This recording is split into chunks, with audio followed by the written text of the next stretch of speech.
Hello, my name is Aaron Woody, and over the past summer I attended the Washington Journalism and Media Conference in Washington, D.C. I had a fantastic time, met some incredible people, and learned a lot about leadership as well as journalism. But what really got my attention was how well everything we were taught that week went along perfectly with the Rotary four-way test I was privileged to learn last year. The first step of the four-way test, is it the truth, was the main point that was stressed to us throughout the entire week. We had speakers come every single day, and every single one of those speakers talked about how important it was to be truthful in what we say, in what we report, and in what we write. But they also gave us a warning about a little persuasive technique called card stacking. Card stacking is taking all the good facts, or all the bad facts, and only presenting one side of the story, and not bothering to tell the other side. Card stacking brings us to the second step of the four-way test. Is it fair to all concerned? What do you think? Do you think it's fair to tell only one side of a story and not bother to tell the other side? Hopefully not. Throughout the week, we learned that the person in charge has a lot to do with just how fairly things are presented. I found this out when we did a group activity. We were split into teams and told to present a news report about a topic we were given. Well, I stepped up and I told the way I wanted to present the topic, but the person in charge wanted to present it in an entirely different way than I did. And in the end, they got their way, and that's how we presented it.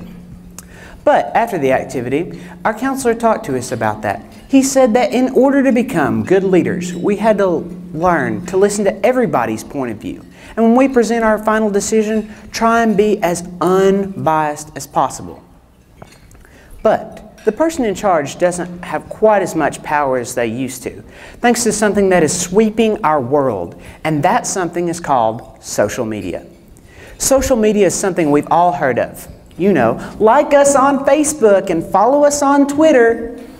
Yes, there are literally millions of people out there who are constantly tweeting and updating and sharing and posting about what's happening live. The local 6 o'clock news can't use card stacking and expect you to believe everything they say, hook, line, and sinker anymore, because there are so many people out there who actually know the truth and found out about it as it was happening live. Social media was pushed so much at this conference, it was actually the main point behind the third step of the four-way test. Will it build goodwill and better friendships? I told you I met some incredible people, and some of those people are now some of my best friends. But the person at the top of that list is Haley. And Haley recently went on a 6-month foreign exchange trip across the ocean to Wales in the United Kingdom. I would be on Facebook with her religiously trying to find out what life was like in the United Kingdom. And I would get completely giddy when she would post new pictures so I could see it for myself. It just made it so much more real. And finally, the fourth step of the four-way test. Will it be beneficial to all concerned? I told you how it benefited me, how I learned to assess the truthfulness of the media, how the person in charge has a lot to do with fairness, how social media is changing our world, and the wonderful friendships I made along the way. But that was just me. There were over 200 students at this conference, and each and every one of them took away something different. Some came in knowing they wanted a career in journalism, and meeting people like Hoda from the Today Show, or Pulitzer Prize winner Carol Guzzi, just increased their fervor to go out and go after their career in journalism. Other people, they just wanted a week out of the house. But by the end of the week, some of them were saying, wow, I really think I like journalism. I think it's something I'd be good at doing.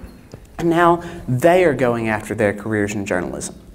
And so, in conclusion, the Rotary four-way test has proved itself once again that it can be used for everything, from the journalism methods of yesterday, to the leaders of today, to the Facebook posts of tomorrow. Thank you.